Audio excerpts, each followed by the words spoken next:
What's going on, everybody? Back at it with another New York Giants video. And in this video, we're going to recap what was a historic game in franchise history.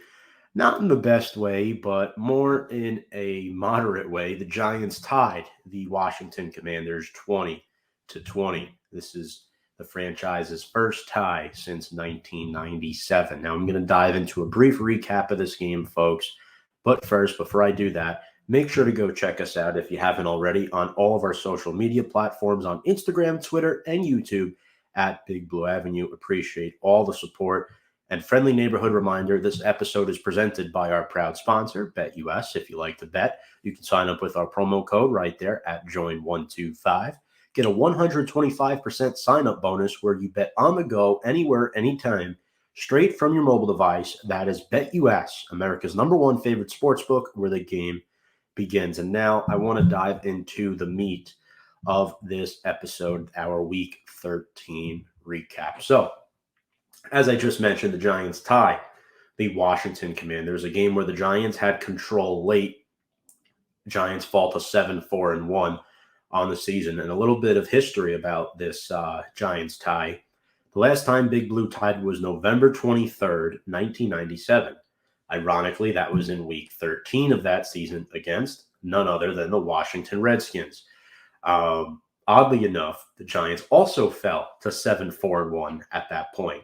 The only difference was the 7-7 score. Also, another ironic stat was that the Giants and their head coach at the time, Jim Fossil, was in his first season with the team, trying to turn a franchise around that struggled in the 90s, and Fossil wound up winning Coach of the Year, leading the Giants to a 10-5-1 record, winning the NFC East. Now, again, Brian Daboll, this does feel like similar territory, just a little bit, except 25 years later, the NFC East is much better in 2022 as it was back in 1997. Now, unfortunately, Graham Gano had a 58-yard field goal that came up short. We know field goals are tough to hit in MetLife Stadium, especially late in the season with the wind being a blazing factor. The Giants, again, they took the football, so they couldn't choose which direction they wanted to go in. So Washington definitely had the advantage there, and Gano was struggling to hit 53, 54-yarders in pregame warmups. And in this game, I thought Daniel Jones was fine once again. 25 for 31. One of those incompletions was a spike. In fact, he was perfect in the first half completions-wise. Outside of that spike, I believe it was 16 for 17. Jones threw for 200 yards, 1 touchdown. He did lose a fumble on that first possession, but other than that, he came back and was relatively sharp. He was sacked 4 times, but he did rush for 71 yards on 12 carries. He was a threat in the running game once again, along with Saquon Barkley, who had an okay day on the ground, 18 rushes for 63 yards and 1 touchdown. And this was a game where I was somewhat impressed with the wide receiver play. Now, I know there was a couple of key drops, including one by Darius Slayton that would have won the Giants this football game. There were several plays that could have won the Giants this game. But Slayton on the day had 6 catches for 90 yards. And Isaiah Hodgins, a player who's been coming on as of late for Big Blue, had 5 catches for 44 yards and 1 touchdown. His first touchdown as a Giant. In fact, I think his first touchdown as a pro. So I was very excited to see that. He's been coming on and being a nice replacement. Daniel Bellinger returned from his eye injury, had 5 catches for 24 yards, caught all 5 of his targets. You saw him wearing that visor. We're likely going to be seeing him wear that for at least the next couple of years. And this was a game where the Commanders were the better football team. The Commanders won 6 out of their last 7. They outgained the Giants 411 to 316 in yards, and Washington had the ball for over 41 minutes of the game. That includes the 10-minute overtime, of course. Giants had the ball for just under 29 minutes if you include overtime, so that's not very good for the Giants time of possession-wise. The Giants' defense was outstanding. They held Washington to 3 for 14 on third down. However, the Giants were just 4 for 13 themselves. Again, the offense was okay, but it wasn't great. In fact, my final score prediction for this game was that the Giants would win 23-20. Ironically enough, it almost happened. Um, and granted, this Washington team just beat the Philadelphia Eagles, so it's interesting. I'm not so sure what to take from this football game because a lot of people are disappointed because the Giants should have won this game. This is one of the more winnable games remaining on their schedule. But at the same time, look what Philly did when they played Washington a couple weeks ago. They lost at home. Washington clearly looked like the better team there. Giants gave Washington a better fight than the Eagles did. This one's going to sting for a little bit, but now the Giants have to move on to Philadelphia, and Washington will have 2 weeks to prepare for their second meeting against the Giants, which was flexed to Sunday Night Football in Week 15 down in Washington. Should be a very fun game, probably a playoff deciding game, since I don't see all four NFC East teams making it. I see three getting in. Defensively, Giants had 5 sacks. Great game pass rushing wise. Julian Love played 105 snaps. Shout out Dan Duggan for this tweet. All 85 snaps on defense, 20 on special teams. He had 12 tackles for the game. This was the second most snaps played in an NFL game this season. Incredible. I think Tremaine Edmonds for the Pittsburgh Steelers, or Terrell Edmonds, whatever his name is, might have had more by 2. Dexter Lawrence was great again. In my opinion, he should be a first or second team All-Pro this year. Had 9 tackles, a sack, and 2 quarterback hits. Micah McFadden continues to play decent at the linebacker position, had 9 tackles as well. Nick McLeod had 8 stops and 2 passes defended. I thought he was pretty okay. He held his own for the most part.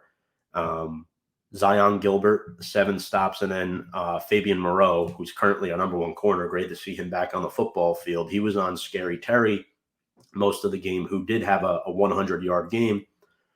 But the Giants were telling us that they're willing to give up those yards to McLaurin to get in the face of Taylor Heinicke, and that's exactly what the Giants did. Speaking of getting in the face of Taylor Heinicke, Kayvon Thibodeau once again was outstanding. He's my player of the game for New York.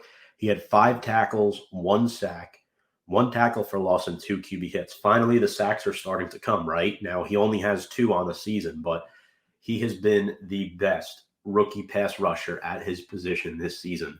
Over the past 2 weeks, Kayvon Thibodeau has 13 total pressures, 6 quarterback hits, 6 hurries, and 1 sack. That is remarkable stuff. And it really showed on the rest of the defense. You account for Kayvon Thibodeau, and having Azeez Ojulari back across from him was huge. Azeez was great in this game after missing the last 8 weeks, which felt like an eternity.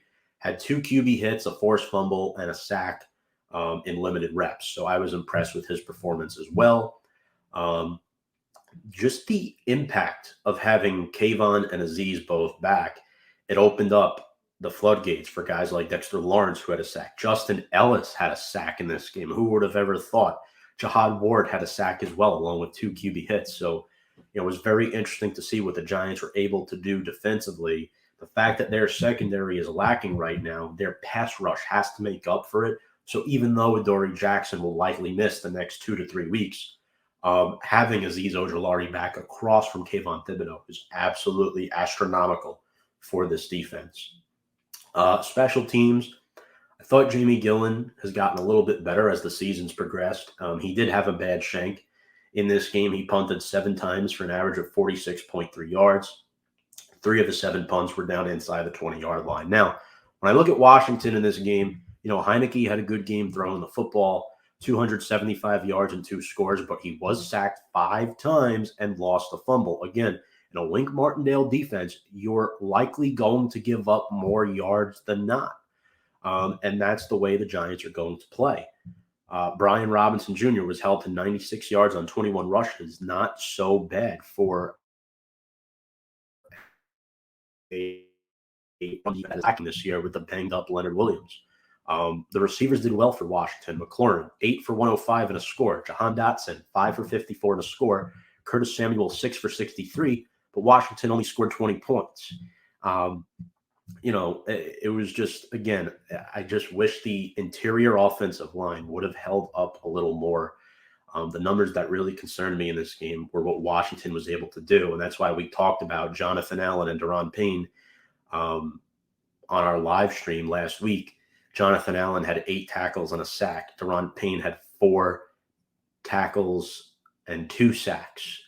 So it was definitely evident that Washington's interior pass rush was getting to Daniel Jones, and also Danny Johnson had 6 tackles and a sack. I mean, where the hell did that come from? So the interior offensive line was a little bit disappointing. I thought Nick Gates was good at left guard, but Mark Lewinsky did not have the best game. He is the sixth worst guard with a minimum of 270 snaps or more in pass protection this season, and pass blocking efficiency is what I should say. 4 of those 5 that are worse than him are rookies, which is concerning. We all know Mark Lewinsky was brought in to primarily be a run blocker. He's done a great job in that, but his pass blocking needs to improve. John Feliciano back at center first week, had that bad taunting penalty in the game that hurt us. Again, it was just tough to see. And we know Tay Crowder and Rodarius Williams were complaining about playing time. They were expressing it publicly on social media. And again, this is what sucks about, starting new for these old players from the previous regime. They're not going to favor the Tay Crowders and the Rodarius Williams. Rodarius was hurt majority of the season. There's a reason why the Giants brought in Fabian Moreau and Nick McLeod. They fit this Wink Martindale scheme better than a guy like Rodarius Williams. Micah McFadden has played better than Tay Crowder. Now, I get it. People are saying the linebackers are awful. Micah McFadden's a 5th-round rookie. Jalen Smith, you signed off the street. What do you expect? I mean, most snaps, there's only one linebacker on the field. And Tay Crowder was such a liability in pass coverage, there's not so much that can be done. So to recap this all up, I think the Giants' pass rush is getting to where it should be now that everybody's pretty much healthy. The secondary is still a concern. You're hoping to get McKinney and Adoree Jackson back before the end of the regular season. That would be huge if the Giants are to make a playoff push and win another 2 to 3 games at least. And then offensively, the interior O-line has to do better, right? The Giants can make the playoffs with this set of wide receivers. You have Bellinger back. You have Evan Neal back, who had an outstanding game, by the way. I thought he was awesome. No pressures allowed. So, yeah, that's my key takeaway from this game. Not happy with the tie, but it's better than a loss. It's not as good as a win. Week 15 is going to tell a lot for this New York Giants season. But, yeah, until then, folks, we have a film review coming later this week and our live stream on Thursday, where we will preview the Philadelphia Eagles game that will be at MetLife Stadium as well. So make sure to tune into that. Appreciate you all watching this Giants recap of Week 13. Make sure to go check us out on all of our social media platforms on Instagram, Twitter, and YouTube at Big Blue Avenue. Make sure to check out all our content there. Had a nice interview with Antoine Bethea a couple weeks ago. Had one with License Plate Guys. So if you like New York Giants content, we like to talk to a lot of the big fans and ex-players. So make sure to go check us out. Appreciate all the support, folks. And without further ado, let's go Big Blue.